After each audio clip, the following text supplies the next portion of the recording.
3. And what we have in common this time.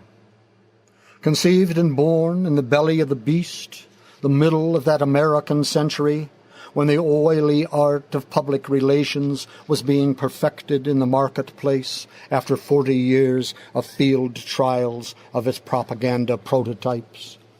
While reason, already on the shit list for being the engine of bureaucracy, factory efficiency, bourgeois boredom, and millions ruthlessly slaughtered defending the principle of the bottom line, was reaffirming her bad name, whoring for war, selling a bill of goods for God, country, and high-tech salvation made possible through byproduct spin-offs of the killing. The first kids in kindergarten, after plutonium poisoned everything forever. Reared on games and stories of violence, competition, short-term goals for success, knowing already in elementary school it would fall on us to protect the country from the enemy invasion when it came, while liberal guilt sucked the brain trust back to the arms of the center, born again to original sin, Freud this time, not Marx. Asking ourselves, after signing the oath, how to save democracy from the people as our mothers rehearsed us on what not to say in public or private, how not to be common, how not to be ourselves, how to pass. Puberty, at the height of togetherness hype for nuclear family values, replete with metaphysical overtones. Do not bend, fold, staple, or mutilate. Do not talk politics, sex, or religion. Do not ever say what's most on your mind, especially not while people are eating.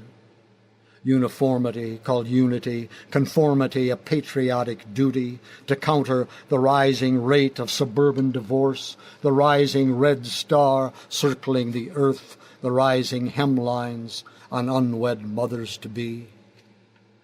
The first wave of rock and roll teenagers, bodies coming of age with one-track minds, only too willing to lose our heads to the beat pushing sax and electric guitars to the edge.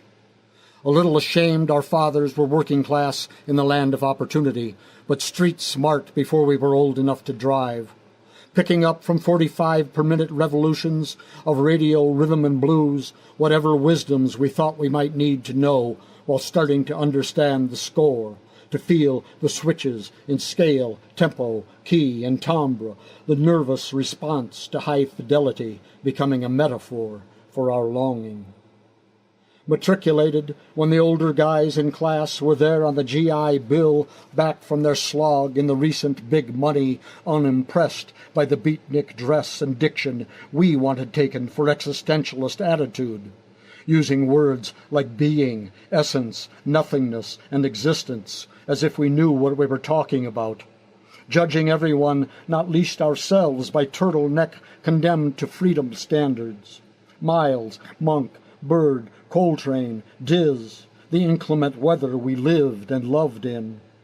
But all of us, more or less, true believers, conventionally non-conventional, harnessed to the horses of instruction, carrying simple notions of correspondence all the way down from physics to phys ed, past the liberal and performing arts by way of transcendental social science, philosophy departments offering lectures in neo-scholastic terminologies, never quite coming to grips with the incoherence between feeling and intelligence, the blindering prescribed by specialization, the meaninglessness of life inscribed by death.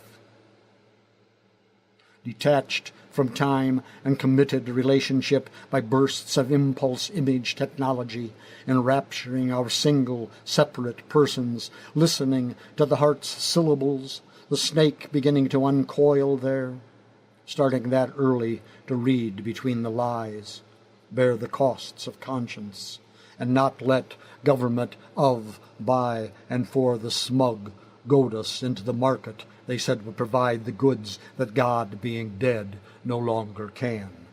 The prefab, post-electric shock, thorazine, Miltown, meltdown, kingdom come, ordained by the Human Resource Placement Office.